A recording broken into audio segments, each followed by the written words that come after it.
ગુજરાતમાં ગમે ત્યાં જાઓ ને તો તમને ખીચું તો મળતું જ હોય છે. ગુજરાતની આ ટ્રેડિશનલ રેસિપી છે. તો આજે આપણે લારી પર મળે તેવું એકદમ ટેસ્ટી એવું ખીચું ઘરે જ બનાવીશું. જે એક વખત ખાશો ને તો બહારનું પણ ભૂલી જશો, એટલું ટેસ્ટી બનશે ઘરે.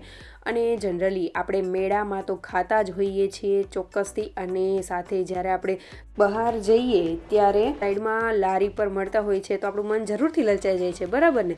તો આજે આપણે એવું જ ખીચું ઘરે બનાવીશું. બહુ જ ઇઝીલી હું તમને પરફેક્ટ માપ સાથે શીખવાડીશ. તો વિડીયોને એન્ડ સુધી જોતા રહેજો. તમારું સ્વાગત છે મારી ચેનલ હિના રૈયાણીઝ કિચનમાં.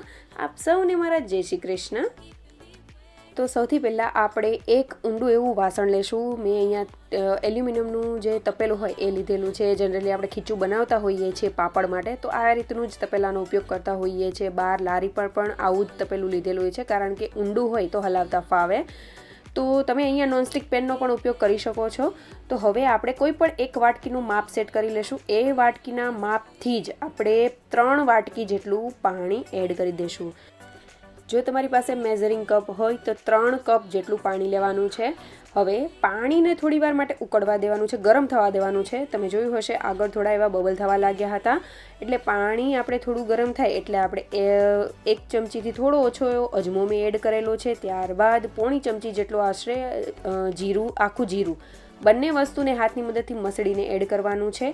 1 ચમચી જેટલું મીઠું અથવા તો સ્વાદ પ્રમાણે અને 1 ચમચી જેટલો સફેદ તલ એડ કરેલા છે. હવે આ બધી વસ્તુ અત્યારે એડ કરવાનું રીઝન એ છે કારણ કે એ જે અજમો, સફેદ તલ છે, જીરું છે, એ એડ કરીશું એટલે પાણીનો કલર ચેન્જ થશે. અને જે આપણું ખીચું છે એકદમ પરફેક્ટલી બહાર જે મળે ને એ રીતના કલરનું થશે. તો હવે આપણે અહીંયા મરચાંને એડ કરી દઈશું.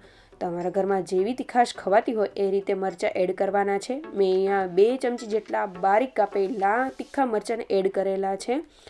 તમે અહીંયા પેસ્ટને પણ, મરચાંની પેસ્ટને પણ એડ કરી શકો છો. ત્યારબાદ મેં ધાણાભાજી એડ કરેલી છે. સાથે મેં તેના જે ડાળખા હોય તેના પણ નાના નાના એકદમ બારીક એવા પીસીસ કરીને એડ કરેલા છે.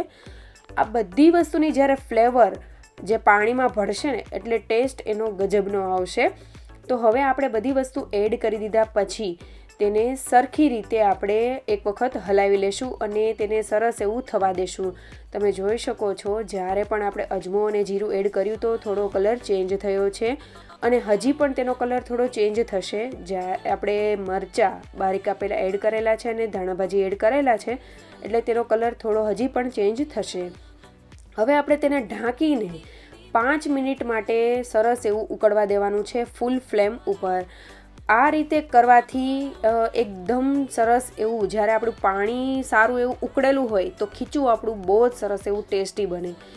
અહીંયા ઘણા લોકો એવું કરતા હોય છે કે બધી વસ્તુ એડ કરી દીધા પછી તરત જ લોટ એડ કરી દે. એવું નહીં કરવાનું. જેમ પાણી તમારું ઉકળેલું હશે એમ જ ખીચું ટેસ્ટી બનશે. એટલે એ વાતનું ખાસ ધ્યાન રાખવાનું. 5 મિનિટ માટે ફૂલ ફ્લેમ ઉપર તેને ઉકળવા જ દેવાનું છે. હવે એક વખત સરસ એવું પાણી ઉકળી જાય એટલે આપણે ઉપરથી ઢાંકણ ઢાંકેલું છે તેને લઈ લેશું. તમે જોઈ શકો છો કલર આપણા ખીચાનો બહુ જ સરસ એવો આવ્યો છે. હવે આપણે સરસ એવું એક વખત ઢાંકણ લઈ લીધા પછી પણ તેને 30 સેકન્ડથી 45 સેકન્ડ જેવું તેને સરસ એવું ફૂલ ફ્લેમ ઉપર બોઇલ થવા દેશું. તમે જોઈ શકો છો એકદમ સરસ એવું ઉકળી રહ્યું છે. પાણી પાકી જાય ને એમ ખીચી સારી થાય. તો હવે આપણે તેમાં 1/4 ચમચી 1/4 ટીસ્પૂન જેટલું ભજીયાનો સોડા, બેકિંગ સોડા કહીએ, ખાવાના સોડા કહીએ કે મીઠા સોડા કહીએ, એ એડ કરેલા છે. તમારે અહીંયા પાપડ ખાર એડ કરવો હોય તો પણ કરી શકો છો, પણ મેં અહીંયા આજે બેકિંગ સોડા એડ કરેલા છે. હવે તેને એડ કરીને આપણે ગેસની ફ્લેમ લો કરીને જ આપણે ભજીયાનો સોડા એડ કરવાનો છે. અહીંયા આપણું જે વાસણ છે તે ઊંડું હોય ને તે પણ અહીંયા બેનિફિટ રહે છે, કારણ કે ભજીયાનો સોડા એડ કરી દીધા પછી તે ઉભરો આવે છે. એટલે એના માટે પણ આ જે ઊંડું વાસણ હોય તે બેનિફિશિયલ રહે છે. તો હવે આપણે ભજીયાનો સોડા લો ફ્લેમ ઉપર એડ કરી દીધા પછી તેને સરસ એવું થવા દઈને આપણે તેમાં ચોખાનો લોટ એડ કરી દઈશું. તો મેં અહીંયા જેટલો પાણી લીધેલું હતું જે વાટકીના માપથી, એ વાટકીના માપથી જ 1 વાટકી જેટલો ચોખાનો લોટ એડ કરેલો છે અને સરસ રીતે તેને હલાવી દેશું. અહીંયા ચોખાના લોટ ઉપર ડિપેન્ડ કરે કે કઈ રીતનું તમારું ખીચું થશે.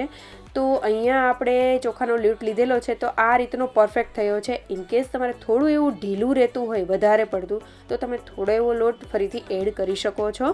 અને જો તમે એકદમ સરસ એવા પીસીસ કરવા હોય તો તમારે 1/4 કપ થોડો લોટ વધારે એડ કરી દેવાનો અને આ રીતે એક જ ડાયરેક્શનમાં ફેરવતા લમ્સ ફ્રી આપણે એકદમ કોઈ પણ ગાંઠો ન રહે એ રીતનું ખીચું વેલણની મદદથી તૈયાર કરવાનું છે.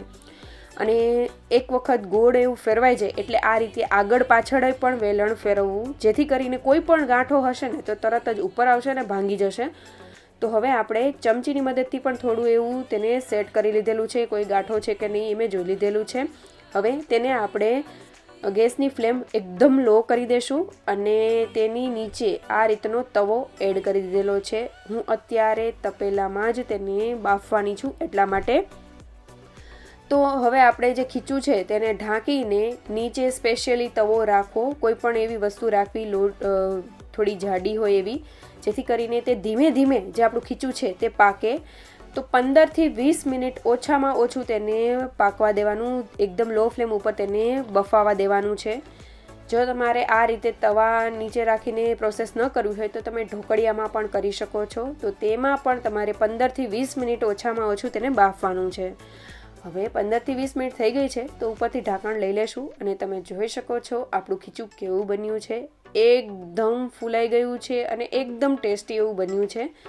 આ તપેલામાં આ રીતે કરીએ તો નીચે બેસી જવા કરે છે, એટલે એ વાતનું ખાસ ધ્યાન રાખવું. જો તમારે આ રીતે ન કરવું હોય તો તમે ઢોકળિયામાં પણ આ રીતે કરી શકો છો. પ્લેટને ગ્રીસ કરીને તેમાં પણ આ રીતે ખીચાને બાફી શકો છો. તો આપણું ખીચું એકદમ રેડી થઈ ગયું છે. તો હવે આપણે તેને સર્વિંગમાં લઈ લેશું. તો મેં એક બાઉલમાં તેને કાઢેલું છે. જે લારી પર મળે તે નાના એવા પડિયામાં આપતા હોય છે, તો તમે એ રીતે પણ સર્વ કરી શકો છો. એકદમ બહારથી લીધેલું હોય એવું જ લાગશે. તો હવે તેની ઉપર સિંગ તેલને એડ કરવાનું હોય છે. કાચું સિંગ તેલ જ એડ કરવાનું હોય છે, તેનાથી બહુ સરસ એવો ટેસ્ટ આવે છે. અને તેની ઉપર મેં આ મેથીઓ મસાલો જે લારી પર મળે છે એ રીતે જ મેથીઓ મસાલો જ તેમાં એડ કરેલો હોય છે, તો એ મેં એડ કરેલો છે.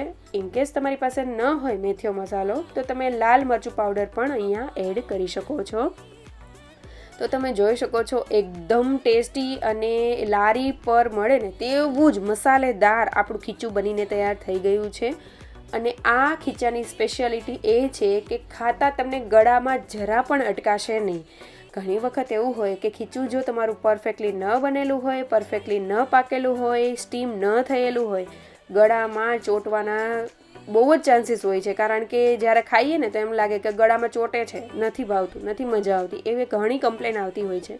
તો એક વખત આ રીતે ખીચું જરૂરથી બનાવજો, બધાને બહુ જ ભાવશે અને બહુ જ ઇઝીલી અને પરફેક્ટ આ જે મેં માપ આપેલું છે એ રીતે કરશો એટલે કોઈ જ જાતની પ્રોબ્લેમ નહીં આવે. તમે ઘરે પણ આ રીતે આસાનીથી જે બિગિનિયર હશે, જે સૌથી પહેલી વખત પણ બનાવતા હશે ને એ પણ આરામથી બનાવી લેશે. તો જરૂરથી મારી આ રેસીપી ટ્રાય કરજો અને જો સારી લાગી તો લાઇક, શેર અને સબસ્ક્રાઈબ કરજો. બાજુમાં આપેલી ઘંટી જરૂરથી દબાવી દેજો, કારણ કે તમને જ્યારે નવા વિડીયો આવે ત્યારે નોટિફિકેશન સૌથી પહેલાં મળશે. Thank you for watching.